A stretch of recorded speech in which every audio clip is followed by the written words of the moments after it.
Conor McGregor has only done great things for mixed martial arts, but there's a few things that he left behind that make no sense, and it has to do with the culture and the entitlement that champions have after they take the belt. Let's talk about it. I'm the MMA Casual. If you're new here, be sure to follow.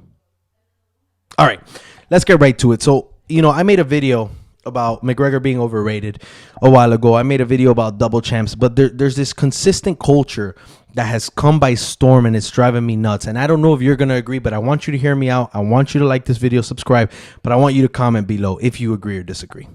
If you become the champion of a division, you have now proved that in that said division, you are the best there is. Nobody can beat you or should be able to beat you. You are the best at that in that point in time until proven otherwise by another contender who comes up. So, for example, if I am the bantamweight champion at 135 pounds, I dethrone the previous champion. I am now said champion. What does that mean? What does that entitle me to? Well, quite frankly, what it entitles me to is the name bantamweight champion, 135-pound champion of the UFC, the best 135-pound fighter in the world, if you want to say that. That's fine. So what does that set me up for? It sets me up for defending the 135-pound belt, right? It doesn't mean the 145-pound or 155-pound, right? Because unfortunately, we have the pound-for-pound rankings, and I'm not saying unfortunate. I'm just saying that really means nothing. There's no real way to determine which champion, if all were the same weight, height, shape, would be the best. There's no way. The pound for pound rankings is made by media members. It doesn't matter, right? So what you want to do is you want to be the best in your division, and you want to be the champion who's the most dominant for the most amount of time. Now, to get back to the Conor McGregor conversation, Conor McGregor immediately became featherweight champion, never defended the belt, started fighting guys like Nate Diaz at 170 pounds, and then ultimately fights Eddie Alvarez at 155 pounds. He becomes the double champ, said double champ.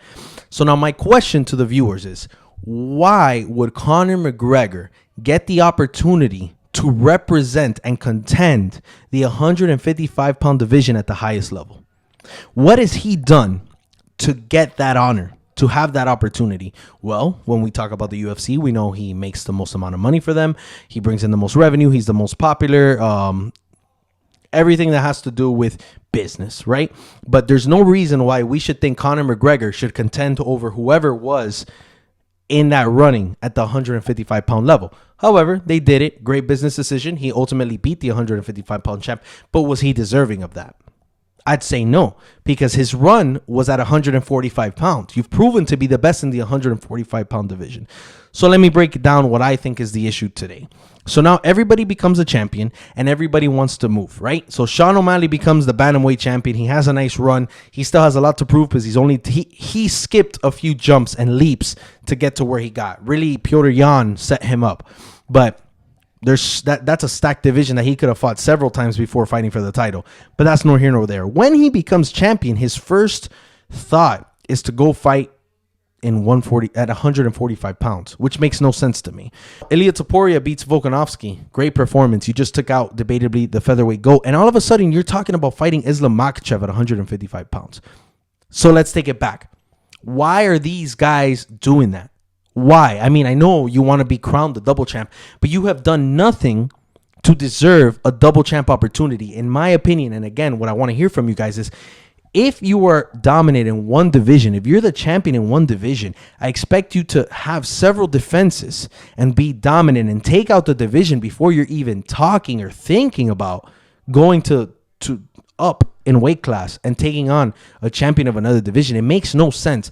Number one, it's not good for the sport in the sense that if Sean O'Malley now goes up instead of defending the bantamweight title, now there's this hold on the bantamweight division. The contenders will continue to fight each other, but if the champion fights and let's say he fights twice a year, now we might wait a whole year until we see that belt defended. It makes no sense.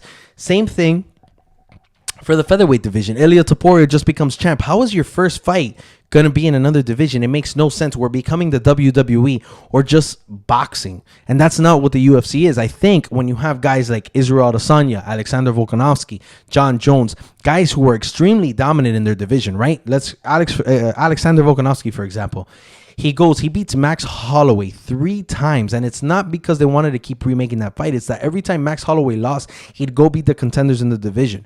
He beat the Korean Zombie. He beat Chad Mendes, not in this order. He beat Brian Ortega. He beat Yair Rodriguez. He cleared out a division before he gets an opportunity to fight Islam Makhachev for the double champ status. Now, a rematch that maybe shouldn't have happened when he got knocked out. Yeah, but did Alexander Volkanovski deserve the opportunity to become a double champ? Absolutely. Did Israel Adesanya deserve it when he went up to fight Jan Blachowicz? Absolutely, because there was nobody that you look in the top 5, top 10 who could handle Volkanovski or Israel Adesanya. Same for John Jones. If John Jones wanted to move weight classes when he was the most dominant fighter of all time in the light heavyweight division, he could have done so, because nobody had the answer for him. And he's proven time and time again that everybody in his division to him is pee-wee baseball, t-ball. That makes sense. That's when you venture out. That's when Dana White says, let's make money. If we start getting champions who have not defended a belt to just venture off into different divisions, we're going to lose anything that makes sense in the UFC. And in my opinion, guys who are actually working up towards the belt are losing their opportunity. Why? Now, let's give you an example. If Islam Makhachev wants to fight at 170, why should Bilal Muhammad or Shavkat Rakhmonov not be allowed to fight their title shot just because this asshole from another division wants to make Dana White some money? To me, it doesn't make sense. Can I see certain situations where it does? Of course. But honestly, guys coming into their belt and their throne and their crown and just trying to move division, I think it's in bad taste. I think it's a weak way out, because at the end of the day, you're not going to be putting up the other belt. You're just holding it for a long period of time without defending it. And I just think it's stupid for the sport. I think it's very WWE. Let me know what you think below. I'm sorry for the rant. Be sure to subscribe. I'm the MMA Casual, and I'm coming for you.